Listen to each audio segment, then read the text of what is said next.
कल हमने क्वेश्चन देखा था, एक रिलेशन दिया हुआ था a comma b such that a is cousin of b। Okay, किया आप लोगों ने सॉल्व? इसको चेक कर लेते हैं। रिफ्लेक्सिव की क्या कंडीशन है? फर्स्ट रिफ्लेक्सिव की क्या कंडीशन है? रिफ्लेक्सिव नहीं होगा। देखिए a comma b belongs to relation, तो रिफ्लेक्सिव में a comma a also belongs to relation. लेकिन देखो अब इस कंडीशन को लिखते हैं हम, a is cousin of b। Okay, a is cousin of a। ये पॉसिबल है क्या कंडीशन? नहीं पॉसिबल, यानी रिफ्लेक्सिव नहीं है। ठीक है, सेकंड कंडीशन में चेक करेंगे हम लोग, अब लोग सिमेट्रिक चेक करेंगे। ठीक है, सिमेट्रिक के लिए क्या कंडीशन है? a कॉमा बी अगर रिलेशन को बिलोंग करता है तो b कॉमा ए भी क्या करेगा? रिलेशन को। तो इसको हम लोग लिखते हैं यहाँ पे a is cousin of b and b is cousin of a। बताइए ये कंडीशन होगा? बिकॉज कंडीशन के लिए कज़न के लिए बॉयज़ और गर्ल्स नहीं, इसमें तो डालना। ठीक है, ये आ गई बात समझ में।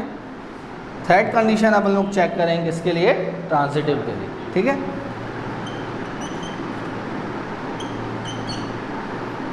ट्रांजिटिव के लिए क्या कंडीशन है? a comma b belongs to relation and b comma c belongs to relation, then a comma c will also belong to relation।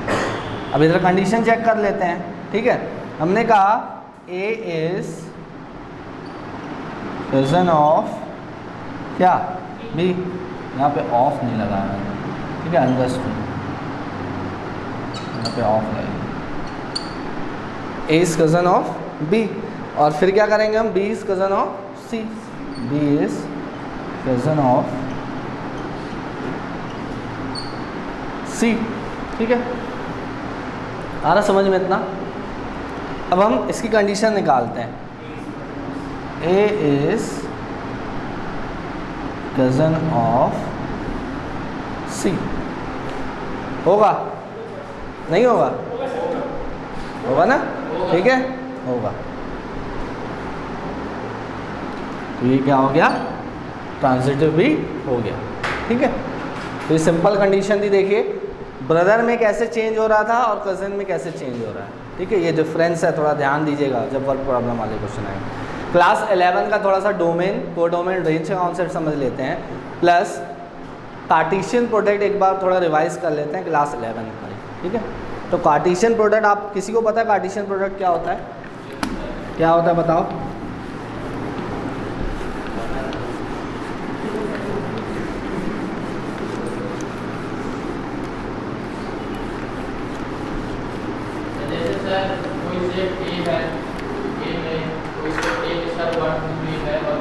हमने एक सेट ले लिया, सपोज 1 2 3। ओके, दूसरा सेट ले लिया हम लोगों ने a comma b. a cross b को हम लोग क्या बोलते हैं? Cartesian product. वो क्या बनेगा हमारा बताओ? 1 comma a, 1 comma b, 2 comma a, 2 comma b। ठीक है, यहाँ पर हमारा 3 कॉमा a और 3 कॉमा b। ये क्या कहलाएगा? कार्टेशियन प्रोडक्ट कहलाएगा। अब देखो एक टर्म इसमें और है, n a क्रॉस b। बताओ n a क्रॉस b कितना होगा? Number of elements of Cartesian product, वो कितना होगा? 6।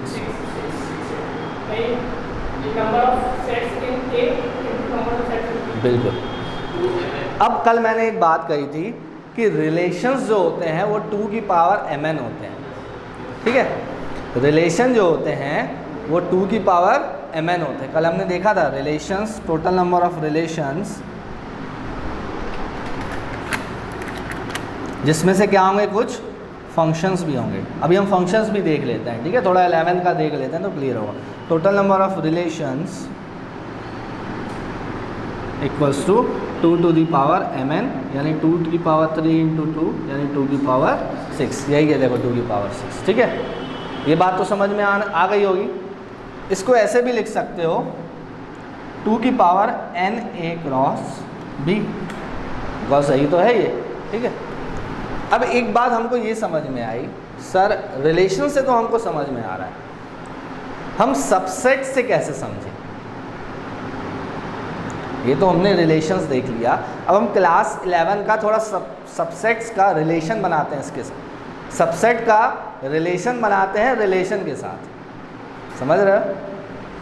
रिलेशन एक मैथ का हो गया, एक रिलेशन हमारा कॉमन वर्ड जो यूज़ होता है, सबसेट का रिलेशन बनाते हैं रिलेशन के साथ। ठीक है, वो अब क्या है देखो, हमारे पास n a क्रॉस b कितना हुआ 6 हुआ। आपसे पूछा जाए total number of subset of a cross b, इसके सबसेट्स a क्रॉस b के कितने होंगे? 2 की पावर mn यानी 2 की पावर 6। तो जो टोटल नंबर ऑफ सबसेट्स हैं वही टोटल नंबर ऑफ क्या है? रिलेशंस है। अब उन रिलेशंस में कुछ फंक्शंस होंगे। अब आपके मन में ये डाउट आ रहा होगा सर कौन से रिलेशन फंक्शंस होंगे, तो आप में से कोई अगर आंसर देना चाहे तो दे सकता है कि कौन से रिलेशन फंक्शंस होंगे।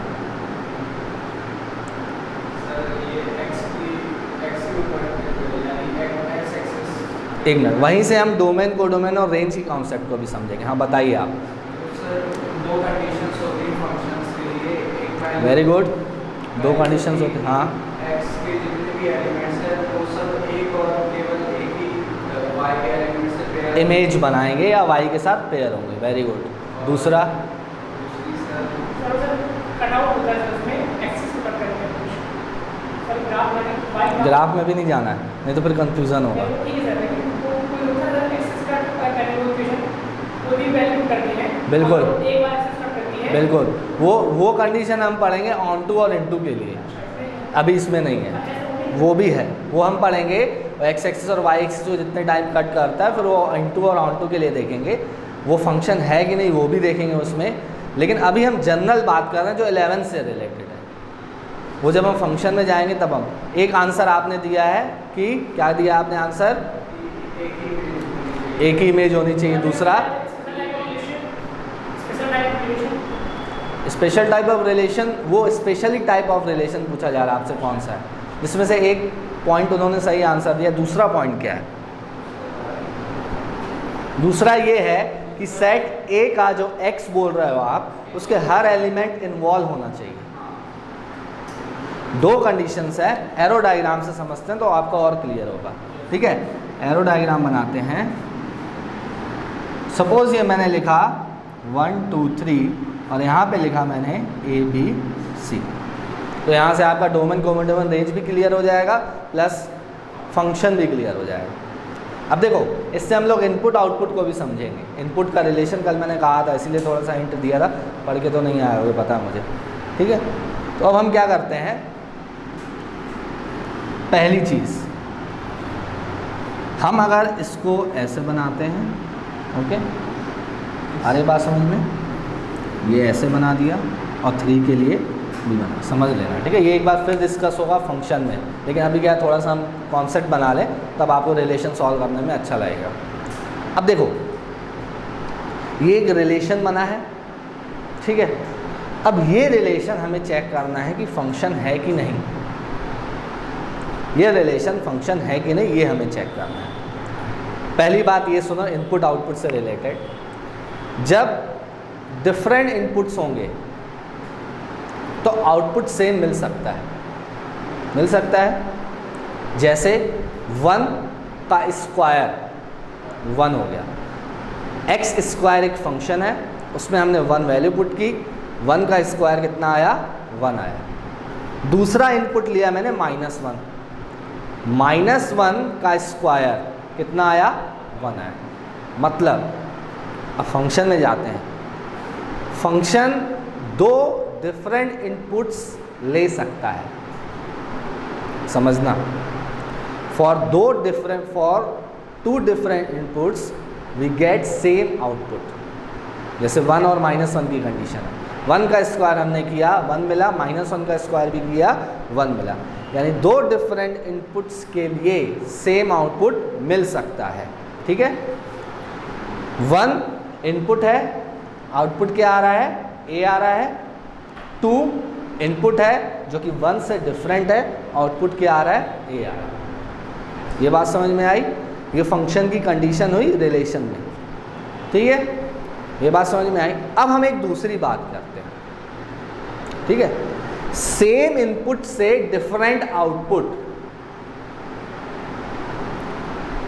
सेम इनपुट से डिफरेंट आउटपुट। एरो डायग्राम में वो कंडीशन देखो, 1 2 3 यही लिखते हैं एग्जाम्पल, तो आप रिलेट कर पाओगे। सेम इनपुट से डिफरेंट आउटपुट,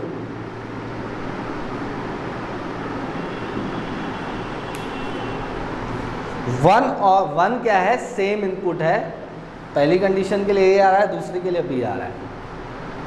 ये फंक्शन नहीं होगा, ये फंक्शन नहीं होगा।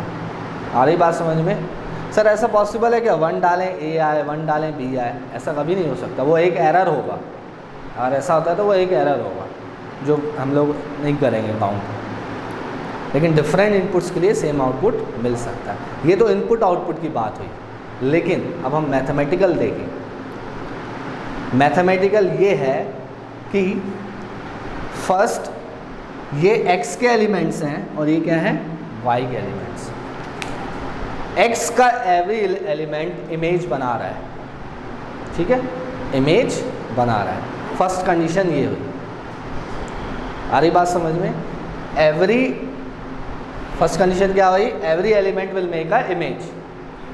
ठीक है, दूसरी कंडीशन ये है कि सिंगल एलिमेंट 2 इमेज नहीं बनाएगा, सिंगल एलिमेंट 2 इमेज नहीं बनाएगा। 2 डिफरेंट एलिमेंट्स सेम इमेज बना सकते हैं, लेकिन सिंगल एलिमेंट 2 डिफरेंट इमेज नहीं बनाएगा। ये बात समझ में आ गई?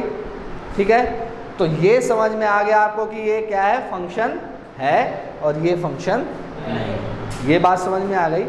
अब एक दूसरी कंडीशन देखो फंक्शन के लिए।